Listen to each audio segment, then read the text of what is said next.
반갑습니다. 날씨도 좋고 아름다운 공간입니다. 오늘 제 설교 시작은 우리 봉타원 송정덕 교수님 모셔가지고 정식 연주는 아니고 설교의 교보제 자료로 잠깐 이렇게 우리 봉타원님을 죄송하지만 좀 활용하려고 하거든요. 잠깐 이렇게 연주를 해주실 텐데 주의 깊게 보시고 들어주시면 감사하겠습니다. 큰 박수로 모시겠습니다.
좀 앞으로 긴장하셔가지고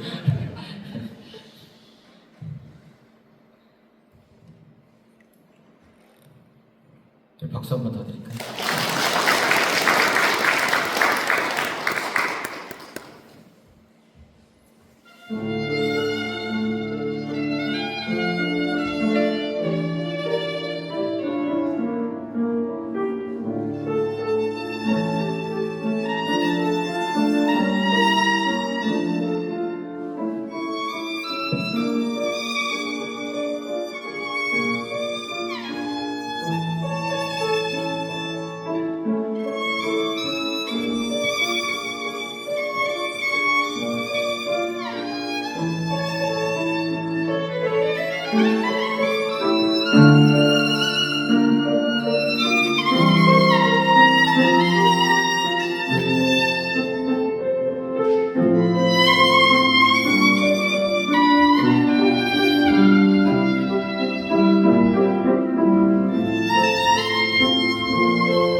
모시도록 하겠습니다. 또 우리 바이올리니스트가 또 있는데 다음에 이렇게 좋은 그 연주 시간을 좀 마련하도록 하겠습니다. 오늘은 설교를 위해서 잠시 지연을 부탁드렸는데요. 제가 오늘 옛날에 쓴 글이긴 한데 그 회고에 보면 마음편지 있거든요. 제가 한번 읽어드리고 설교 말씀 간단히 드리도록 하겠습니다. 마음편지 잠시 조율. 검은고를 탈 때 줄을 너무 조이면 어떻더냐? 소리가 잘 나지 않습니다. 너무 늦추면 또 어떻더냐? 그때도 소리가 잘 나지 않습니다. 그렇다 너의 공부도 그와 같다. 정진을 할 때 너무 조급히 하면 들뜨게 되고 너무 느슨하면 게으르게 된다.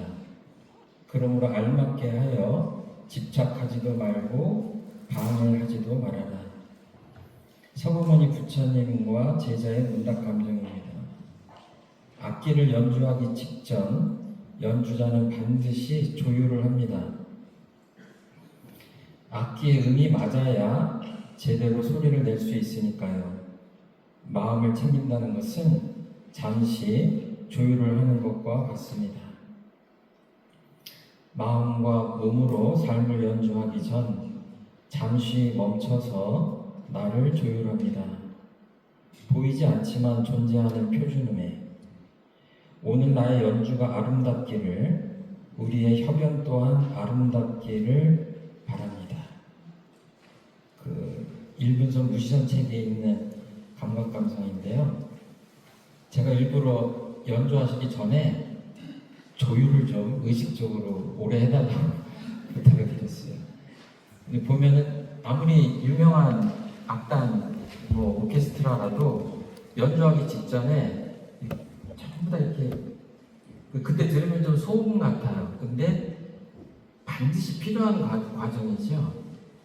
조율을 하지 않고 연주를 하면 그 연주가 제대로 될 리가 없는 겁니다. 그래서 제가 들어보니까 무대 뒤에서 조율을 했다가도 관중 앞에 나서서 무대에 올랐을 때 다시 한번 조율을 한다고 그래요. 왜냐하면 온도차도 미세하게 있고 습도차도 있기 때문에 그 연주를 잘하기 위해서 다시 무대에서 조율을 한다, 이제 이런 얘기를 들었는데 그만큼 이 조율이라고 하는 것은 중요하다. 연주 전에 다 아시는 거지만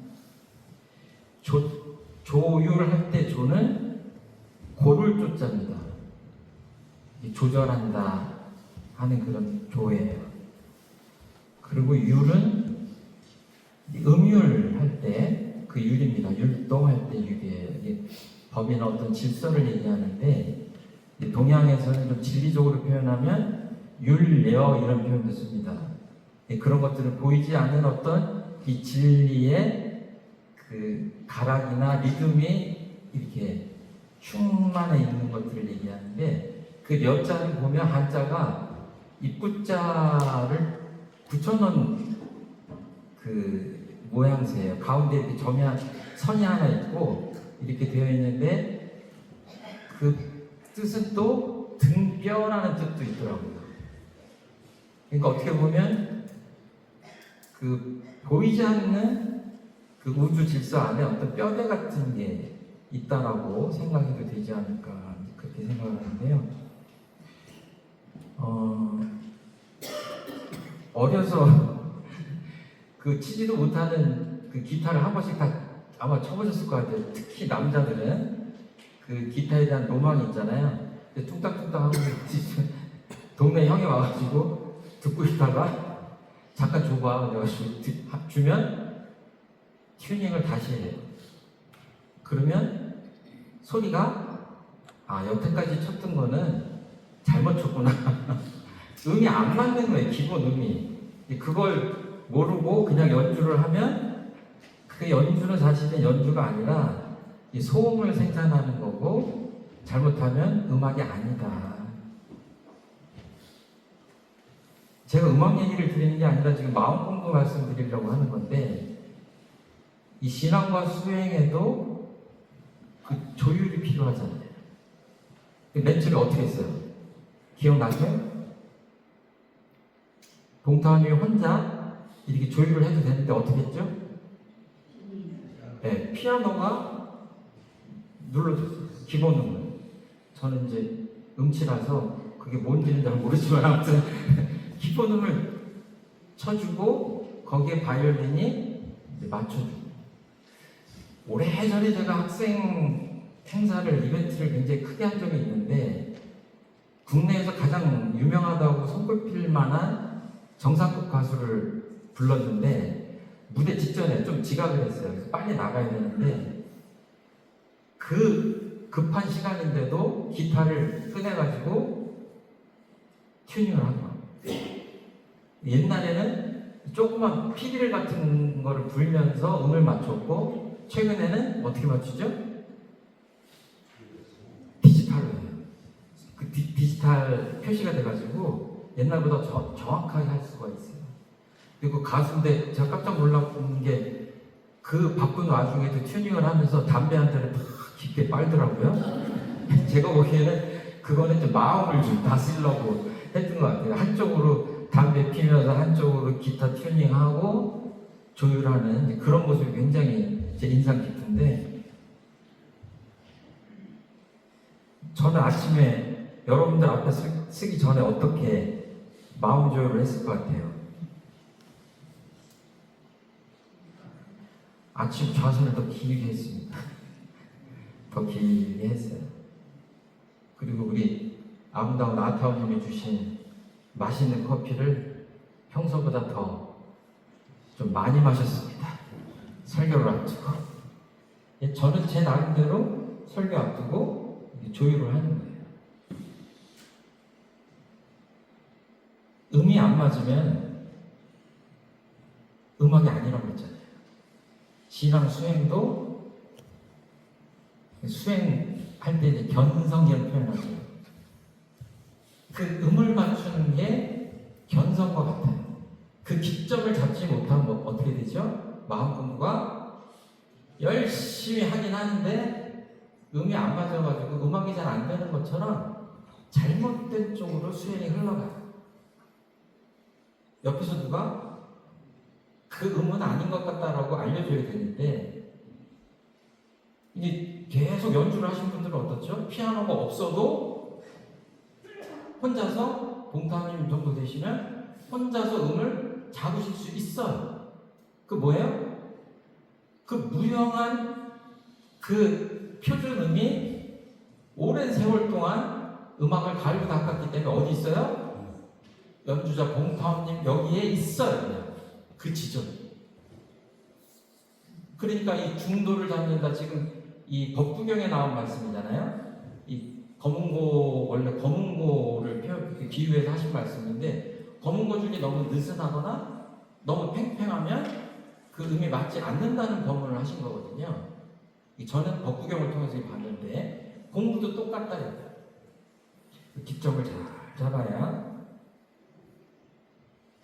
그러니까 또 공부를 좀 해가지고 복을 짓는다고 열심히 일을 하는데 이게 조율이 안 되면 그 정확한 그 기점을 제대로 잡지 못하면 어떻게 되죠? 심하게 얘기하면 아까 연주를 안 하니만 못할 수 있거든요. 내일 합창대 나가시죠? 다음에 합창대 나가시죠? 우리 합창단 교도님들. 그 중에 음을 잡지 못하는 단원들이 계신데 목소리 크게 해가지고 그 단원님이 열심히 부르면 어떻게 돼요? 죄송하지만 불러야 돼요? 말아야 돼요? 괴로운 거예요. 그러니까 그냥 동네에서 동네 아저씨가 바이올린 연주하고 애가 초등학생이 연주하면 그 뭐라고 그래요? 이렇게 해라 저렇게 합니까? 아이고 잘하네 신납니다 이러고 말죠. 근데 만약에 예를 들어서 모차르트가 환생해가지고 연주를 듣는다 그러면 뭐라고 그랬어요? 국립 오케스트라를 와서 모차르트가 옆에서 듣는다고 뭐라고 그랬어요? 지적에 지적을 계속 할 거 아니에요? 그런 게 아니다. 그런 게 아니다. 그러니까 연주를 하는 사람도 그러잖아요. 처음에는 악보를 보고 그대로 따라하기도 힘들어. 몸살나기 힘들어. 근데 그 단계를 넘어가면 어때요? 이 작곡하신 모차르트나 베토벤의 작곡과의 그 경지로 들어가서 그 의도를 읽어서 표현하려고 하잖아요. 그렇죠? 네. 그 연주의 단계가 그렇게 이제 다른 거죠. 거기서 더 나가면 어떻게 해요? 평론가들이 그러죠. 이민찬이면 이민찬, 누구면 누구의 해석. 이 참 값지다. 이런 표현 하잖아요. 그러니까 연주가 처음에는 그냥 정확하게 악보대로 하는 것도 힘들지만 그 다음에 작곡가의 의도, 그 다음에 자신의 해석까지 또 가는 거예요. 그렇기 때문에 우리가 기계음을 듣는 게 아니라 살아있는 연주자의 연주를 듣는 거 아니에요. 그렇죠? 정말로 어떤 동영상을 보니까 그 유명한 피아니스트가 피아노 앞에서 같은 음을 계속 쳐요. 이렇게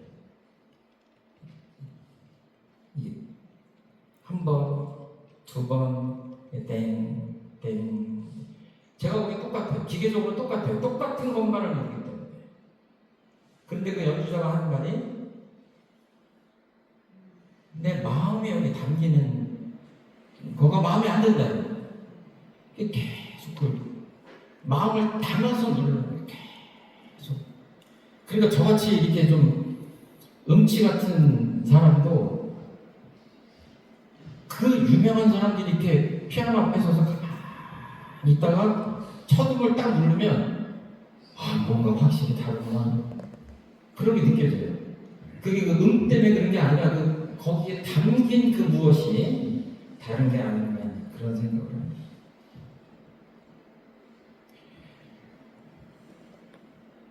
신앙 수행을 하는 사람들은 그 기점을 잘 잡아야 됩니다.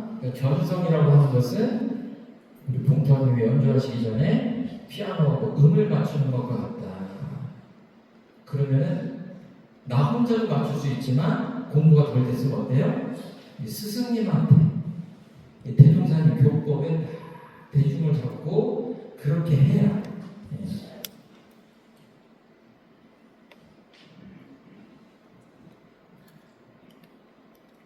봉타원님을 처음 뵀을 때 제가 실수를 한 적이 있어요. 봉타원님 그 얼굴을 자세히 보면 턱밑 좀 검으세요. 거칠거칠해요. 저 다치신 줄 알았어요. 왜 그래요? 봉타원님 왜 그래요? 예. 수없이 바이올린 연습을, 훈련을 게을리 하지 않으신 거예요.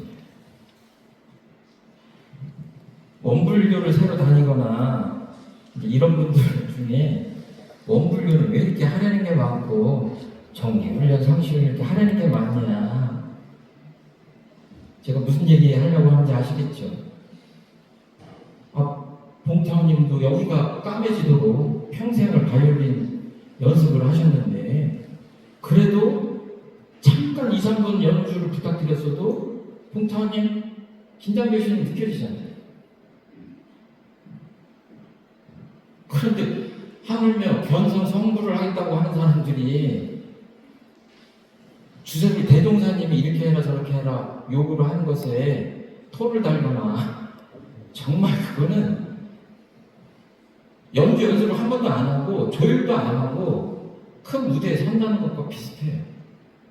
맞지가 않다. 이치적으로 맞지가 않습니다. 왜 힘든데 이 연습을 반복해야 하냐. 봉타님은 여기서 실수하셔도 괜찮아요. 괜찮아요. 박수 더 쳐드릴 수 있어요. 근데 우리들이 만나는 일상 속에서의 천만 경계는요, 수십 년 동안 실수 안 하고 살았어도 오늘 만나는 경계에 내가 실수를 크게 하면 내 인생이 나락갑니다. 영원히 지옥에 떨어질 수 있어요. 헤어나오지 못하고. 내가 만나는 이 순간, 내가 만나는 이 경계가 결정적인, 내 행복과 불행을 좌우하는 결정적인 결정적인 순간이고 결정적인 경계이기 때문에 어때요? 이 훈련을 게을리 할 수가 없어요. 한번 기억나십니까? 어떤 경계를 여태까지 당했는데 역경을 거치셨는데 그 역경을 당하시기 전에 자 3일 후에 역경이 여러분을 당신을 찾아가겠습니다. 이렇게 오는 역경 보신 적 있어요? 그렇게 역경이 찾아오면 그 역경에 굴복할 사람이 아무도 없을 거예요. 굳이 불식간에 오는 거예요. 내가 지어놨는데도 모르잖아요. 그쵸? 나에게 닥치는 경계는 내가 지어서 왔을 텐데 잘 모르잖아요. 그쵸? 그럼 어떻게 돼요? 늘 갈고 닦는 겁니다.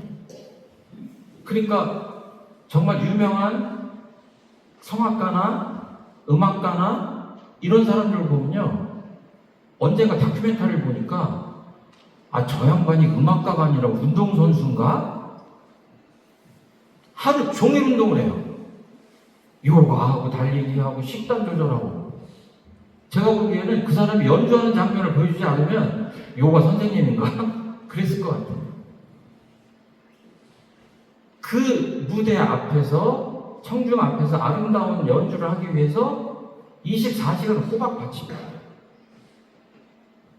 아까 튜닝하면서 담배 피신 분은 대중가요 하시는 분이에요. 성악가가 담배 핍니까?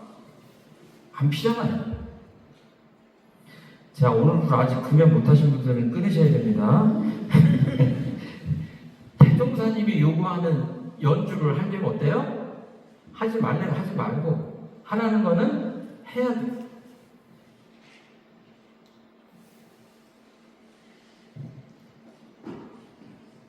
일분선을 합시다 그랬는데 사실은 방편이거든요. 아침에 일어나셔가지고 그 방석에 엉덩이를 대고 한번 이렇게 하면 1분 가요. 그런데 어때요? 솔직히 한번 대답해 보세요. 매일 1분 하실 수 있어요? 하고 계세요? 우리 착한 교도님들께서 대답을 안 하셔야 되는데 하시는데 감사합니다. 아무튼 그렇게 하셔야 돼요.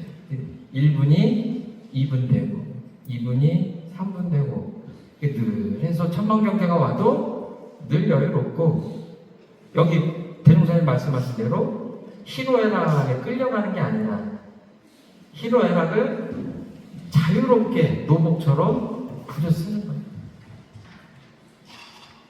대종사님 법문을 보면 제자가 돌아가셨을 때 누구보다 슬퍼하시잖아요. 누구보다 슬퍼하시고 많이 우세요. 또 아닌 짓을 하는 제자들에게는 총부가 들썩들썩할 정도로 야단도 치셨다고 해요.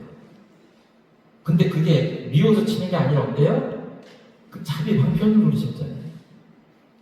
그러니까 무서워가지고 곁에 안 가려고 하다가 다른 손님이 와가지고 이렇게 대종사님 뵈면 방금 전까지 그냥 병력같이 야단을 치시다가 순식간에 춘풍 화기처럼 따뜻하게. 그리고 또 야단 맞은 사람이 죄송합니다, 잘못했습니다 이렇게 하고 사죄를 하면 금방 따뜻하게 그냥 모든 것들이 다 녹아나도록 그렇게 하셨다고 그러잖아요. 근데 저희 중생들은 그런 것들은 자꾸 쉽게 따라하려고 하면 안 될 것 같아요. 실수하니까.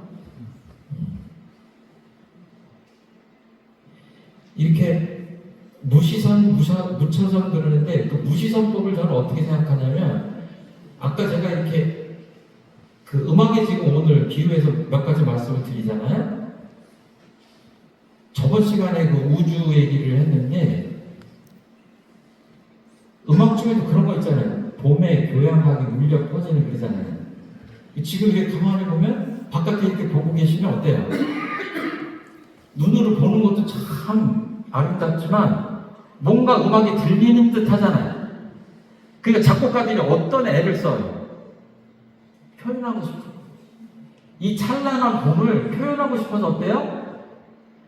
아이고 내가 이거를 좀 누구하고 공유하고 싶다, 표현하고 싶다 그래서 그 오선지를 눈에 앞에다 두고 고민하는 거예요. 그래서 그거를 참 흥겨난 그 유명한 곡들이 뭐예요?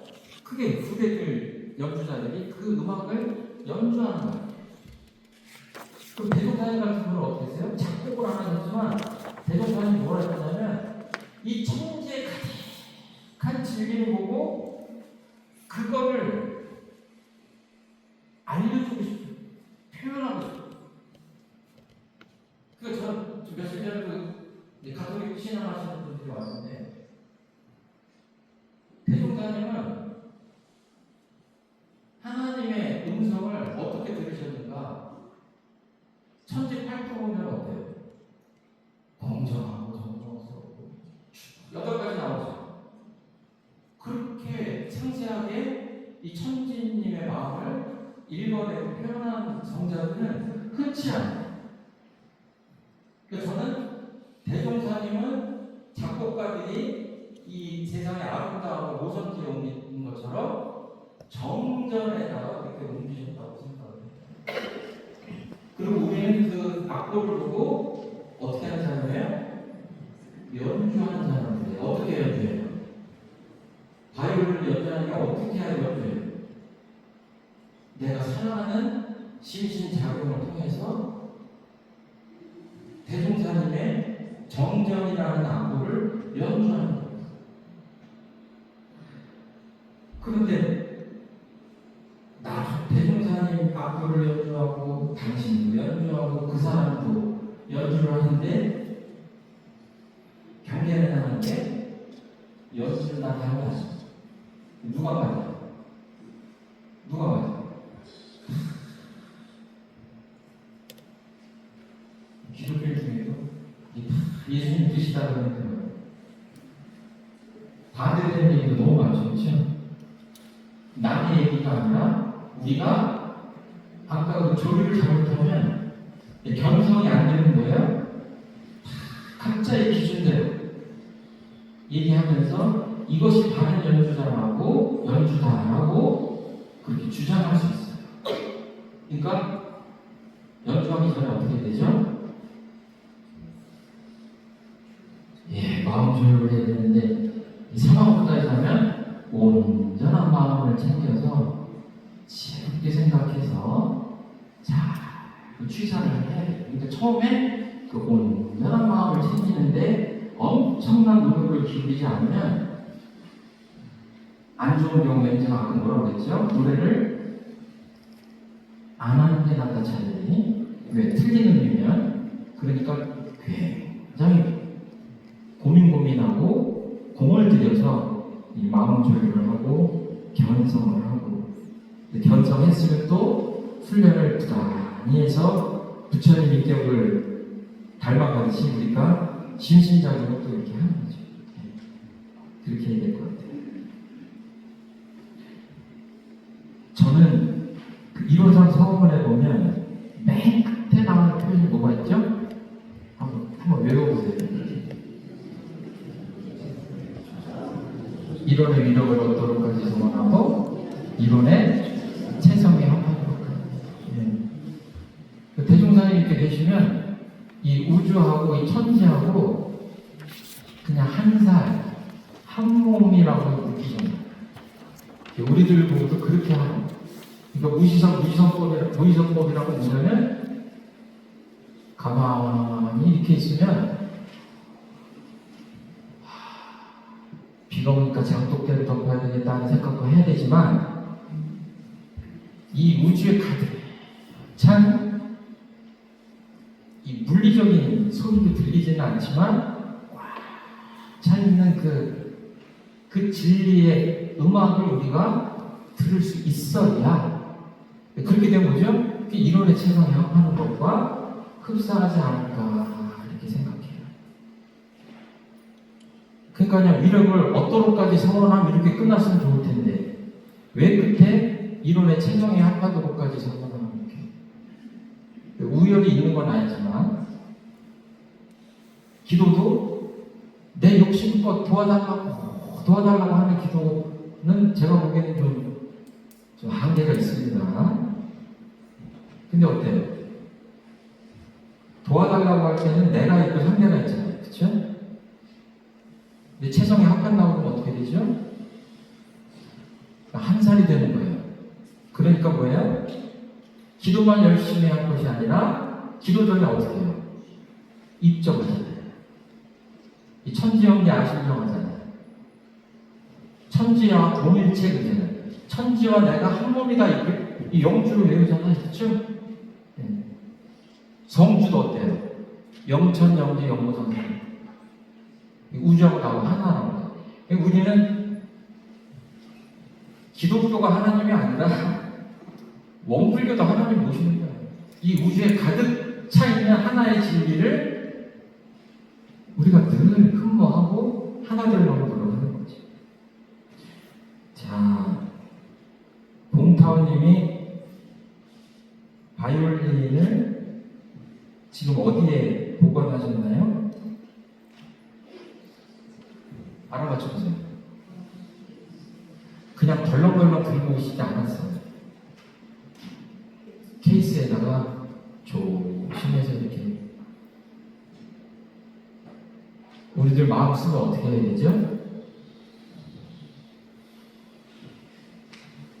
식당에서 식칼 쓰고 어디다 넣죠? 칼이 꽂히는 자리가 있죠, 그렇죠? 네. 국자 쓰고 난 자리가 있죠, 두는 자리가. 그거 거기다가 안 두고 애들이 딴 데로 두면 엄마들이 짜증내죠, 그렇죠? 우리 마음도 어때요? 쓰고 나서 저 바이올린처럼 좋은데 보관해야 돼요. 저는 몰랐는데 익산에 있는 저희 그 소태사마음학 그 사무실에 첼로를 연주하는 교무님께서 늘 그 첼로를 갖다 놓으셨어요. 그래서 왜 여기까지 갖고 오냐 그랬더니 온도와 습도가 맞는데 보관하지 않으면 악기가 상한대요. 이런 것들이 다 불경에 나오고 금강경에 나오는 말씀이에요. 대종사에서 온전한 마음 챙기자 이렇게 하는 게 다 한 줄 같아요. 그러니까 마음을 쓸 때는 어떡하죠? 그 바이올린을 조심스럽게 케이스에서 꺼내서 조율해서 이렇게 쓰듯이 우리도 보관을 그렇게 했다가 그렇게 꺼내서 잘 써야 될 것 같아요. 우리 일상이 아까 이렇게 연주해 주신 것처럼 우리의 일상도 마음과 몸을 가지고 대종사님께서 밝혀주신 교법을 악보라고 생각하고 이렇게 그 악보에 충실하는 또 그 작곡을 해주신 분의 의도를 잘 살려서 이렇게 심신작용을 통해서 이렇게 잘 사는 게 무지선이 아닌가 이렇게 생각을 합니다. 우리 합창단 단원 여러분도 다음에 총무 가서 연주 잘 하십시오. 우리 단원들 잘 하시라고 박수 한번 쳐주세요. 제가 어제 유산 김효신 정자 편자 쓰시는 유산님 이렇게 두꺼운 논어 책을 제가 선물을 받았는데 교보문고에서 팔아드렸어야 되는데 제가 이렇게 간단하게 그 톡으로 이렇게 했어요. 역장으로 역경을 이식쳤습니다. 이렇게 제가 칭송을 해드렸는데 제가 논어는 정말 이렇게 좋아하는 고전 중에 하나인데 그거를 또 이렇게 공들여서 정말 읽기 좋게 편집해 주셨더라고요. 유사님께 건강하시라고 감사하다고 박수 한번 쳐주세요.